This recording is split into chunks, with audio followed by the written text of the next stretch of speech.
बड़ी खबर है, तुर्की रेप कांड में आरोपी ने सरेंडर कर दिया है। बुलडोजर की कार्रवाई शुरू होते ही आरोपी ने सरेंडर कर दिया। आपको बता दें, पुलिस बुलडोजर लेकर घर पहुंची थी आरोपी के और बुलडोजर कार्रवाई पुलिस कर रही थी, लेकिन बुलडोजर की कार्रवाई शुरू होते ही आरोपी ने सरेंडर कर दिया।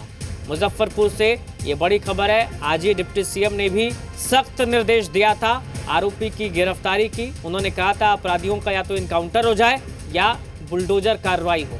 पुलिस बुलडोजर लेकर पहुंची थी, जिसकी तस्वीर इस वक्त आप देख रहे हैं। जैसे ही पुलिस ने बुलडोजर कार्रवाई शुरू की, आरोपी ने सरेंडर कर दिया, ऐसी जानकारी मिल रही है।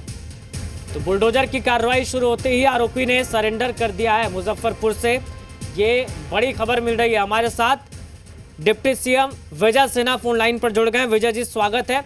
ये असर होता है सीधा और सख्त निर्देश का, सख्त आदेश का। आपने आदेश दिया था या तो इनकाउंटर करो, गिरफ्तारी करो या बुलडोजर कार्रवाई करो। बुलडोजर कार्रवाई जैसे शुरू हुई, आरोपी ने सरेंडर कर दिया, क्या कहेंगे? देखिए, हमने साफ शब्दों में कहा है कि ये मानवता का दुश्मन है और ये बलात्कारी का हर हाल में मिट्टी में मिलाने का कार्य शुरू करे। उसके भवन को, उसके मकान को बुलडोजर से ढाए और अपराधी को इनकाउंटर करे। 12 घंटा के अंदर एक्शन दिखाई पड़े और प्रशासन ने एक्शन लिया है, उसको हम धन्यवाद देते हैं। अपराधी सरेंडर किया है। बिहार सरकार का एक्शन, माननीय मुख्यमंत्री जी ने भी सख्त निर्देश दिया है। एक्शन में कोई कमी नहीं रहेगा। जो अब बिहार में अपराध करेगा उसका इनकाउंटर होगा या उसका बुलडोजर से घर ढाया जाएगा या उसकी संपत्ति जब्त होगी।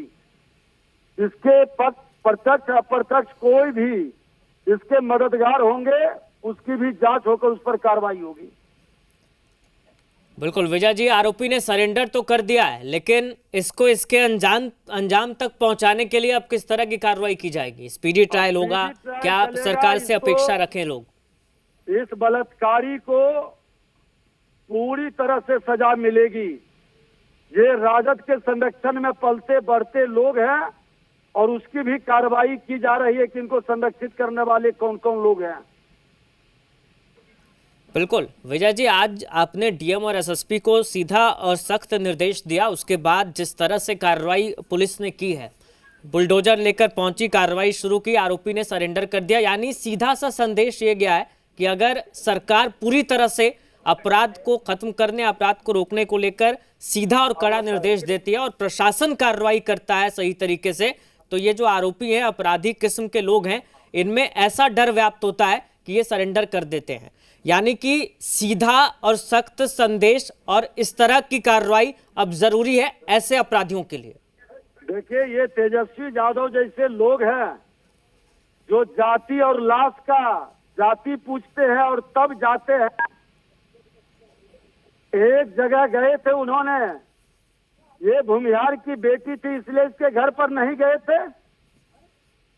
ऐसे लोग ही बिहार के दुश्मन हैं और यही लोग अपराधी को संरक्षित करने वाले की जामात है। राजद कांग्रेस की मानसिकता हर हाल में खत्म करेंगे और कोई भी बिहार के अंदर अपराधी अगर जो संरक्षित इनसे होगा या सत्ताधारी दल के लोग भी कोई संरक्षित करेंगे, वो बचेंगे नहीं, हर हाल में एक्शन होगा। बिल्कुल। एक अंतिम सवाल विजय जी, चूंकि आरजेडी प्रवक्ता या विपक्ष की तरफ से जब भी नेता या प्रवक्ता जुड़ते हैं, सीधा आरोप लगाते हैं कि सत्ता संरक्षित अपराध है, सरकार अपराध को रोकने में विफल है। आप सीधे तौर पर आज ऑन एयर टेलीविजन पर यह कह रहे हैं कि अपराधी चाहे किसी भी पार्टी से हो, किसी भी धर्म से हो, किसी भी मजहब से हो, ऐसी ही कार्रवाई होगी और सटीक और सीधी कार्रवाई होगी। मैं तो कहता हूं उनके प्रवक्ता या उनके नेता अगर जो बोलते हैं सत्ता संरक्षित है, प्रमाण दे। सत्ता में बैठा हुआ उच्च पद पर कोई भी रहेगा, एक्शन में कमी नहीं होगी। हम तो कहे हैं कि मेरा बेटा भी होगा, मेरा परिवार का लोग भी होगा, उसका भी इनकाउंटर कराने में विजय सिन्हा नहीं हिचकेगा। है हिम्मत तेजस्वी यादव को ये शब्द कहने का। बलात्कारियों की जामात को टिकट देते हैं, माफियाओं को संरक्षित करते हैं। राजद के लोग संकल्प, जिस दिन राजद कांग्रेस के लोग ले लेंगे, बिहार में अपराध बहुत हद तक खत्म हो जाएगा। ठीक है, चलिए बहुत शुक्रिया फिलहाल विजय सिन्हा आपका हमारे साथ जुड़ने के लिए, बातचीत करने के लिए। सीधे तौर पर एक बार फिर से विजय सिन्हा ने कह दिया, अपराधी चाहे कोई भी हो, किसी भी पार्टी से हो या मेरे परिवार से भी हो, तो सीधी कार्रवाई होगी, कड़ी कार्रवाई होगी, या तो एनकाउंटर, या तो गिरफ्तारी, या बुलडोजर कार्रवाई। हमारे साथ जी मीडिया संवाददाता मणितोष जुड़ गए हैं। मणितोष, थोड़ी देर पहले जब हमने खबर दिखाई कि कैसे पुलिस आरोपी के घर पहुंची है, कैसे कार्रवाई शुरू हुई है, वैसे ही आरोपी ने सरेंडर कर दिया। यानी आरोपियों में या आपराधिक किस्म के लोगों में अब डर जरूरी हो गया है। डर इस बात का कि अगर आप अपराध करके फरार हो जाते हैं तो आपके घर पर कार्रवाई होगी, आपके अवैध संपत्तियों पर कार्रवाई होगी। चलिए आगे बढ़ते हैं। बिहार में डोमिसाइल के मुद्दे को लेकर एक बार फिर से लोगों का गुस्सा